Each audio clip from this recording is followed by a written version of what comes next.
we're making French toast sticks. It's fun, it's easy, it's something that I encourage you all to make. And let's get right into it.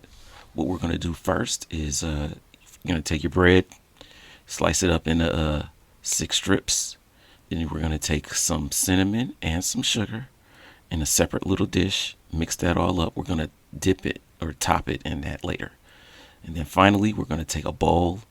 We're going to mix in our egg, our heavy cream, our sugar, our cinnamon, and vanilla extract. Going to mix all that up. And once all your ingredients are prepped together, then you can now cook. So in a medium heated pan, you can add butter and dip each piece of bread in your egg mixture. Make sure you get all sides nice and good. And then place them in your buttered medium heated pan and cook them until they're nice and golden brown and toasted, which should take about 30 seconds for each side. And then flip it on each side once everything is good.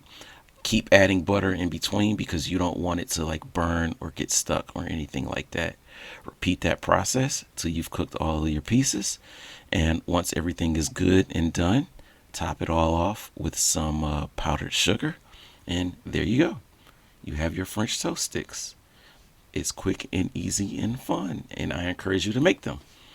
This is one of the recipes that I share in a mini cookbook I created to encourage those who don't really cook but would like to make at least one thing from time to time. It's called Dish, a non-cook's intro to making at least one thing, and it's available for purchase on Amazon if you would like to support me. The link is in the description. Thanks for watching.